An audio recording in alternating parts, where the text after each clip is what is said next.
Hello बच्चों, NEET plus में आप लोगों का स्वागत है। तो आज हम लोग पढ़ने वाले हैं मेंडलिक पीरियोडिक टेबल के ऊपर बात करेंगे। आखिरकार मेंडलिक पीरियोडिक टेबल होता क्या है, किस तरीके से डेवलप हुआ, क्या क्या कहानी है, सारा एक एक बात हम लोग डिस्कस करने वाले हैं। तो ध्यान से समझना बच्चों, किस तरीके से डिस्कस करने वाले हैं। सबसे पहले जो मेंडलीव थे, इनका पूरा नाम था डीआई मेंडलीव। डीआई मेंडलीव का मतलब होता है डिमिट्री इवानोविच। ये रसियन यानी रूस के साइंटिस्ट थे, ठीक है। तो बेसिकली इन्होंने पीएचडी वगैरह भी किया था, मास्टर के बाद पीएचडी किया, प्रोफेसर के पद पे नियुक्त वगैरह हुए, बड़ा लंबा चौड़ा कहानी था, ठीक है। तो सारा कहानी खत्म होने के बाद इन्होंने क्या किया, एक एक एलिमेंट को जमाना स्टार्ट किया। एक एक एलिमेंट को जमाना स्टार्ट किया, वो भी एटॉमिक मास के सीक्वेंस में, एटॉमिक वेट के सीक्वेंस में, और जाकर के एक पीरियोडिक टेबल डेवलप किया जिसे हम लोग मेंडलीव का पीरियोडिक टेबल कहते हैं। अब हमसे कोई पूछता है कि फादर ऑफ पीरियोडिक टेबल कौन है, तो ओल्ड वाले केस में हम लोग बोलेंगे कि जो डीआई मेंडलीफ है, ये हमारे ओल्ड यानी पीरियोडिक टेबल के फादर है। इन्होंने सबसे पहले पीरियोडिक टेबल को बनाया था। क्लियर। अब इसके बाद ध्यान देने वाली बात है कि 1869 में लगभग इन्होंने अपना ये बात दिया, बताया, रखा। और उस टाइम पे जब मेंडलीफ ने अपना पीरियोडिक टेबल बनाया था, तो इसमें 63 एलिमेंट थे बच्चों। कितने थे? 63 एलिमेंट थे। और इन्होंने बोला था कि जो प्रॉपर्टी ऑफ एलिमेंट होता है, यानी the property of element are a periodic function of their atomic weight. यानी सीधा सीधा आसान भाषा में बोले तो एलिमेंट का जो फिजिकल और केमिकल प्रॉपर्टी होता है वो किस पे डिपेंड करता है? एटॉमिक वेट पे, इनका कहना था। अब इसके बाद अगर बात करेंगे तो इन्होंने बोला, देखो अभी तो प्रेजेंट टाइम में जो पीरियोडिक टेबल है उसमें कितने हैं? 7 पीरियड है, 18 ग्रुप है।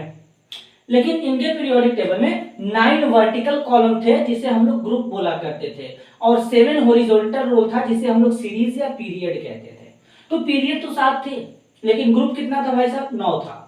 अब इसके बाद अगर इनकी पीरियोडिक टेबल की यूज की बात करेंगे तो एलिमेंट का क्लासिफिकेशन करना थोड़ा आसान हो गया। इनके पीरियोडिक टेबल के कारण एलिमेंट का जो क्लासिफिकेशन, वर्गीकरण करना आसान हो गया। उसके बाद समझ में आने लगा कुछ एलिमेंट का प्रॉपर्टी कैसे रखा गया है, कुछ कुछ दिखने लगा। और सबसे मस्त बात मैं तुम लोगों को बता दूं कि जो मेंडलीव थे ये दार्शनिक भी थे, फिलोसोफर भी थे, साथ ही साथ केमिस्ट तो थे, साथ ही साथ फिलोसोफर भी थे। मतलब बहुत अच्छा खासा ये कल्पना करते थे कि इन फ्यूचर, मतलब ये भविष्य में ये एलिमेंट खोजा जाएगा तो यहाँ पर इसका पोजीशन होगा, एग्जैक्ट बताते थे एकदम सही सही। तो इसलिए इनमें यहाँ पे लिखा प्रेडिक्शन ऑफ न्यू एलिमेंट। इन्होंने पीरियोडिक टेबल जब बनाया तो उसमें कुछ कुछ बैकेट जगह, खाली खाली जगह छोड़ दिया कि फ्यूचर में ये एलिमेंट खोजे जाएंगे तो इनको यहाँ पे रखा जाएगा, और उसका प्रॉपर्टी ये होगा, मेटल होगा कि नॉन मेटल होगा, किस तरीके से मतलब बताते थे, बहुत ही गजब बात। और जैसे एल्यूमिनियम, सिलिकॉन, ये सब डिस्कवर नहीं हुए थे, मैंने बोला जो बाद में डिस्कवर किया जाएगा, जैसे इका एल्यूमिनियम, इका सिलिकॉन, उनके नाम के ये पहले इका वर्ड यूज किया जाएगा। ये इसमें खास बात था। हाँ, लेकिन इनके पीरियोडिक टेबल का डिफेक्ट भी था, दोष भी था। बेसिकली दोष ये था कि हाइड्रोजन का पीरियोडिक टेबल में पोजीशन फिक्स नहीं हो पाया। इसके पीछे का रीजन समझाता हूं। बेसिकली देखो, अभी भी अगर हम ठीक तरीके से देखें तो अपने पीरियोडिक टेबल में जो मॉडर्न वाला अभी हम लोग जो पढ़ते हैं उसमें भी हाइड्रोजन का पोजीशन फिक्स नहीं है। हाइड्रोजन के वैलेंस शेल में एक इलेक्ट्रॉन होते हैं। अब जो एल्कली मेटल होते हैं उनके वैलेंस शेल में भी एक इलेक्ट्रॉन होते हैं। तो एल्कली मेटल जब वैलेंस शेल से एक इलेक्ट्रॉन निकालते हैं तो मोनोवैलेंट कैटायन बनाते हैं, और हाइड्रोजन एक इलेक्ट्रॉन निकालेगा तो वो भी मोनोवैलेंट कैटायन बनाएगा। तो हाइड्रोजन का प्रॉपर्टी कुछ एल्कली मेटल के साथ मैच करता है। अब जो हैलोजन होते हैं उनको ऑक्टेट कंप्लीट करने के लिए एक इलेक्ट्रॉन का रिक्वायरमेंट होता है, तो उनके जैसा हाइड्रोजन भी एक इलेक्ट्रॉन गेन करके क्या करता है? डुप्लेट कंप्लीट करता है हीलियम के जैसा। तो हाइड्रोजन का जो प्रॉपर्टी होता है वो हैलोजन और एल्कली मेटल दोनों के साथ मैच करता है। मैंने तो केवल एक ही बताया, और भी बहुत सारे प्रॉपर्टी होते हैं।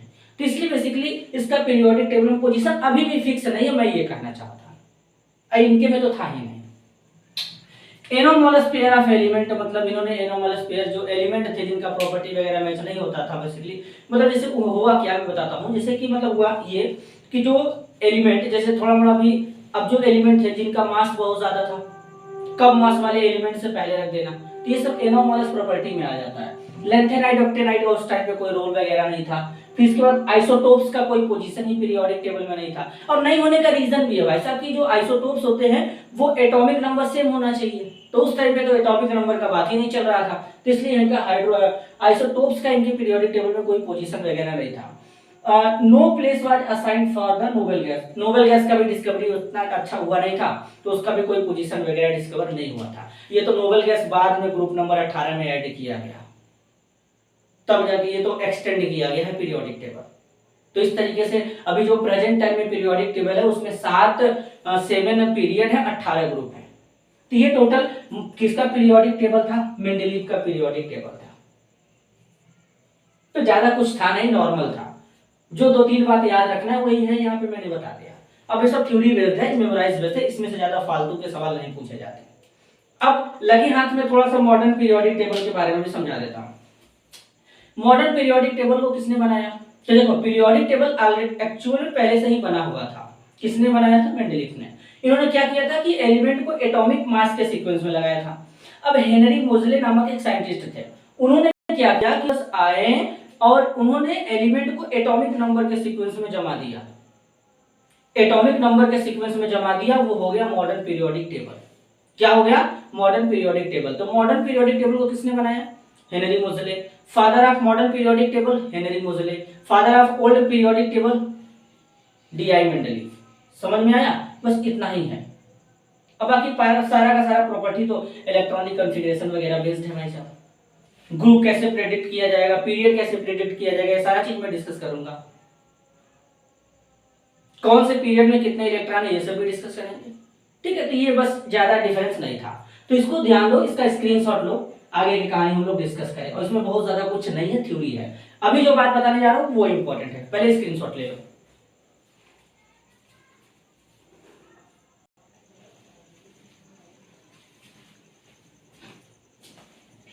चलो, उम्मीद है तुम लोग स्क्रीनशॉट ले चुके होंगे। अब जरा ध्यान से समझना, यहाँ पे देखना, यहाँ पर मैंने पीरियड लिखा है 7। अब हालांकि जो मॉडर्न पीरियोडिक टेबल होता है उसमें 7 पीरियड होता है और 18 ग्रुप होता है। ठीक है, तो देखो पीरियड यहाँ पे क्या है, यहाँ पर पीरियड क्या है? फर्स्ट है,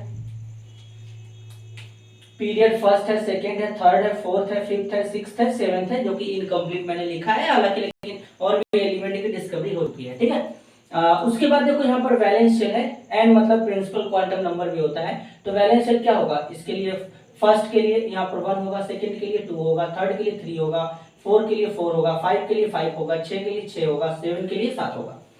अब यहाँ पे ऑर्बिटल बीम फिलअप, मतलब कौन कौन से ऑर्बिटल फिलअप कर सकते हैं? तो फर्स्ट वाले में हम लोग क्या फिलअप कर सकते हैं? 1s फिलअप करेंगे, सेकंड वाले में 2s 2p, थर्ड वाले में 3s 3p, फोर्थ वाले में 4s 3d 4p।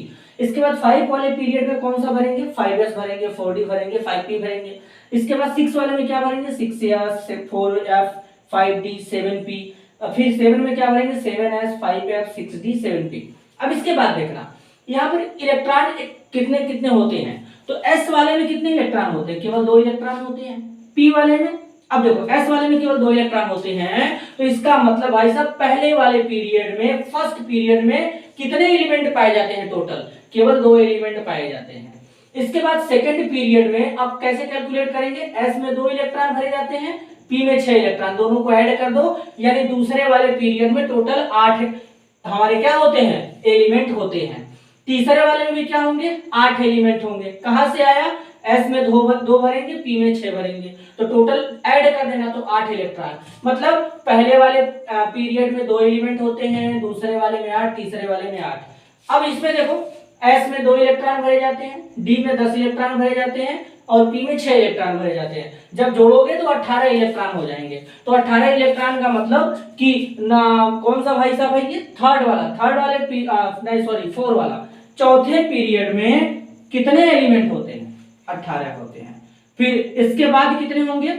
फिर 18 होंगे, इसके बाद 32 होंगे, 32 होंगे। ये कहां से आ रहा है? तो जैसे हमारे लास्ट वाले देखते हैं, s में 2 इलेक्ट्रॉन भरे जाते हैं, f में 14 भरे जाते हैं, d में 10 भरे जाते हैं और p में 6 भरे जाते हैं, टोटल 32 आएगा। अच्छा, इसी को मैजिक नंबर भी कहते हैं। इसको क्या कहते हैं? मैजिक नंबर कहते हैं। इस मैजिक नंबर से क्या कर सकते हैं? एलिमेंट का एटॉमिक नंबर कैलकुलेट कर सकते हैं। कैसे करते हैं वो मैं सिखाऊंगा, तो पहले फिलहाल के लिए मैजिक नंबर याद रखना। और ये मैजिक नंबर क्या है?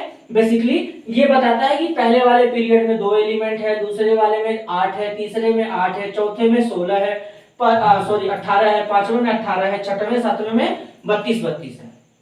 क्लियर? तो इस तरीके से ये तुम्हारा कंप्लीट होता है।